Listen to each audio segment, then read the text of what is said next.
नमस्कार. कथा या चॅनलवरती आपल्या सर्वांचे मनपूर्वक स्वागत. मी स्वाती क्षीरसागर. हिरण्यगर्भ कादंबरीचे अनेक भाग आपण ऐकले असतील आणि ऐकतही आहात. आणखी अशा अनेक काही नवनवीन कथा आपल्याला या चॅनलवरती ऐकायला मिळतील. जर आपल्याला या चॅनलवरचे साहित्य किंवा कथा आवडत असतील तर लाईक आणि सबस्क्राईब करायला नक्कीच विसरू नका. हिरण्यगर्भ एक कादंबरी. कथा ब्रह्मांड नायकाची श्री स्वामी समर्थांची. भाग 10. श्री नृसिंह सरस्वती नौकेवर स्वार होऊन कर्दळी वनाकडे सरकत असताना त्यांच्या दर्शन व आशीर्वादासाठी साक्षात गंगा पाताळातून प्रगट झाली. त्यांचे चरण धुण्याचे सौभाग्य तिला लाभले. योगीराजांनी पाताळगंगेस आशीर्वाद दिला. श्री नृसिंह सरस्वतींची शेवंतींच्या फुलांची नौका कर्दळी वनाच्या किनाऱ्याला लागली व त्यांनी हळूवार जमिनीवर पाय ठेवला. आता ते पुन्हा आपल्या योगीराज रूपात दिसू लागले. त्रिशूळ व कमंडलू हाती आला. सूर्य डोक्यावर आला होता. योगीराजांनी चालण्यास प्रारंभ केला. सर्वदूर डोंगर दिसत होते. योगीराजांनी 6-7 डोंगर एका मागोमाग असे झपाझप पावले टाकत पार केले. आता थोडा पठाराचा भाग चालू झाला.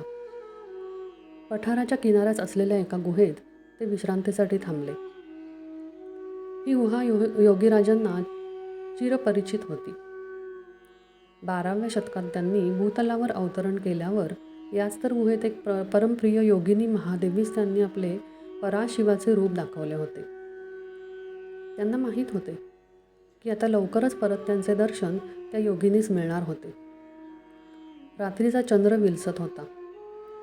गुहेबाहेर रातकिड्यांचा आवाज व हिंस्र पशूंचा वावर सुरू झाला. योगीराजांनी डोळे मिटले व समाधिस्थ झाले. सर्व आसमंतात ओंकार घुमला. सकाळ झाली.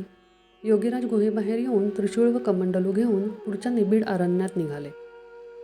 अरण्यात मोठमोठाले उंच वृक्ष, दगड, धोंडे, काटे, गर्द झाडी होती. योगीराज झपाझप चालत तेव्हा त्यांचे तळवे जमिनीच्या वर 2 अंगुष्ठे तरंगत असत. त्यामुळे त्यांच्या चालण्याचा वेग अतिशीघ्र होता. जणू काही वाऱ्यावर स्वार होऊन जात असत. आता जंगल अति दाट झाले. सूर्याचा प्रकाशही जमिनीवर पोचण्यास धडपडत होता. योगीराज अगदी स्वच्छंदीप्रमाणे मार्गक्रमण करीत होते. जंगलातील अंतर्भागात असलेल्या एका दरीजवळ ते आले. दरीत खाली उतरण्यास सुरुवात केली. वाटेत मोठे मोठे खडक व दलदल होती. त्या सर्वांना लीलया पार करून दरीच्या खालच्या बाजूस एक गुहा होती. तिथे ते पोहोचले. गुहा अगदी छोटी होती, परंतु वरून कुठून तरी प्रकाशाची मंद किरणे तिथे असलेल्या नैसर्गिक झरोक्यातून आत येत होती. गुहेत 2-3 ठिकाणी वरच्या डोंगरातील साठलेले पाणी धडधड कोसळत होते.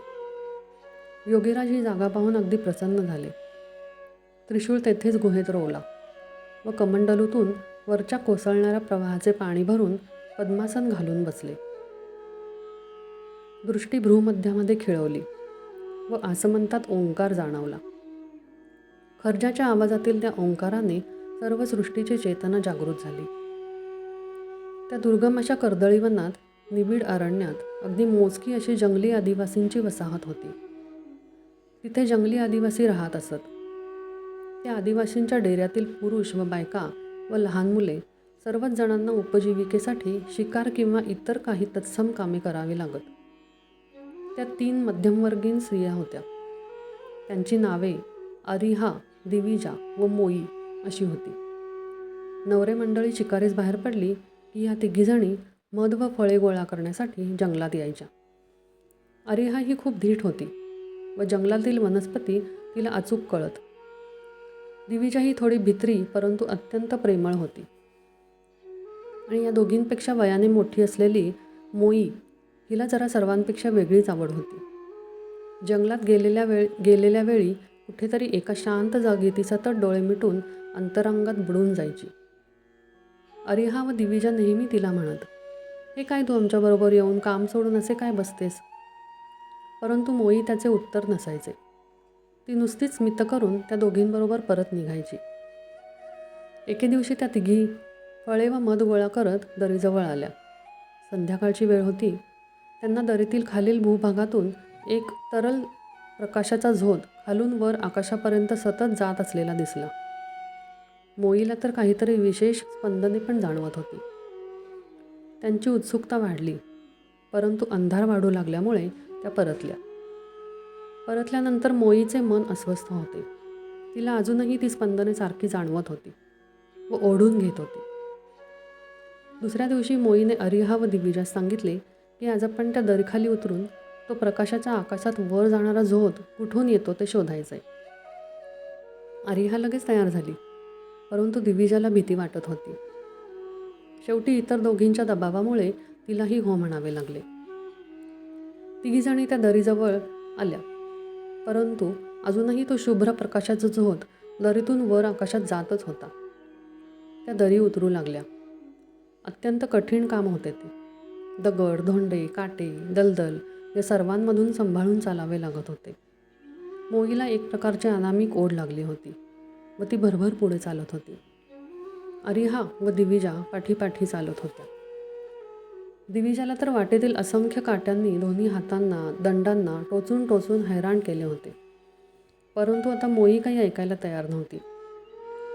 साधारण 2 तासांनी त्या तिघी दरीत उतरून प्रकाशाच्या झोताचे उगमस्थान शोधू लागल्या.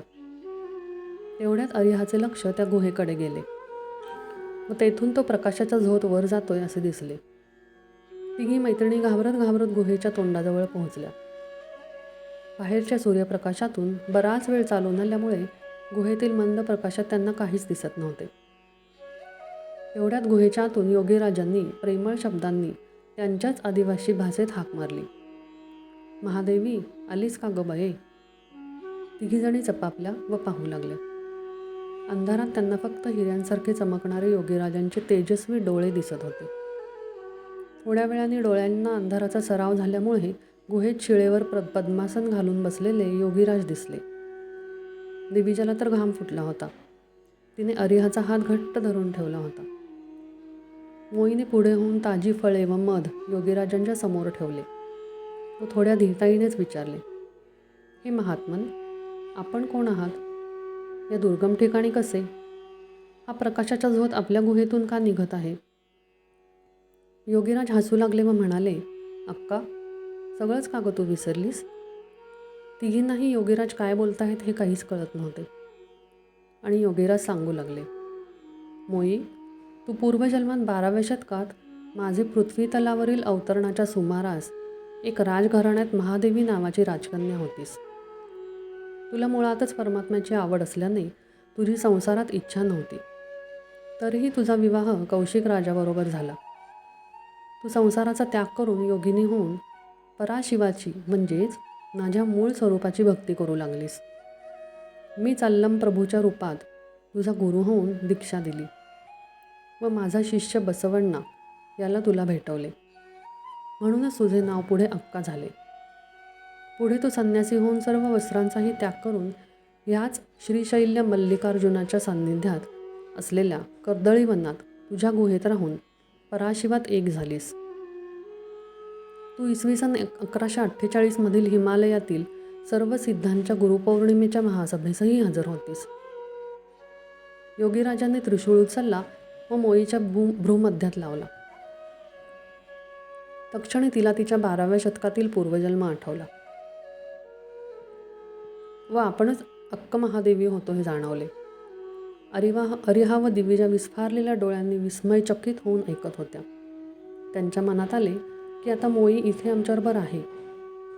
योगीराजांनी अंतर्ज्ञानाने त्यांच्या मनातील प्रश्न जाणला व सांगितले, मोई पूर्वजन्मात पराशिवात म्हणजे माझ्यातच एकरूप होऊन गेलेली असल्यामुळे माझे कर्दळीवनात आगमन होणे पूर्वीच हिने जाणले होते. परमात्मा पुन्हा त्या दीर्घ तपश्चर्येसाठी कर्दळीवनात येणार आहे. तेव्हा त्याच्या परत भेटीच्या उत्कंठेने तिने हा जन्म घेतला. तुम्ही दोघी हिच्या पूर्वजन्मातील सखी असल्याने तुम्हाला हिच्याबरोबर जन्म घेणे प्राप्त झाले व आज माझे दर्शन घडले. हे सर्व घडत होते त्यात त्या तिघीजणी इतक्या बुडून गेल्या की किती वेळ गेला याचेही भान त्यांना राहिले नाही. दिविजाला आत्ता जाणवले की काट्याकुट्यांनी टोचलेल्या दोन्ही हातांची, दंडांची भयंकर आग होत आहे.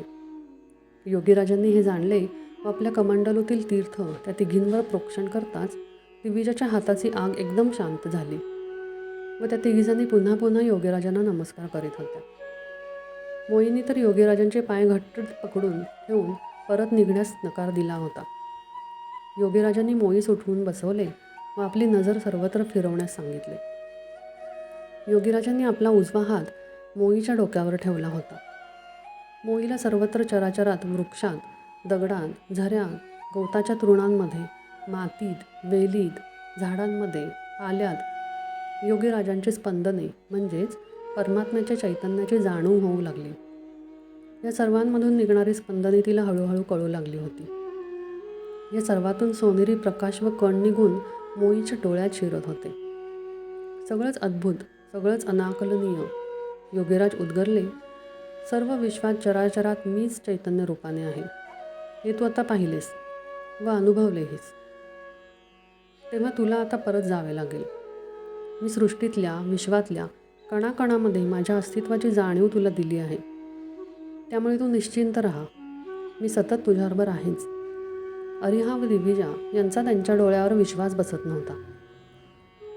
मोईला कसेबसे समजावून त्या तिघींनी योगीराजांना परत साष्टांग दंडवत केला व योगीराजांनीही प्रसन्न मुद्रेने त्यांना दोन्ही हात उंचावून आशीर्वाद दिला आणि निघण्याची अनुमती दिली.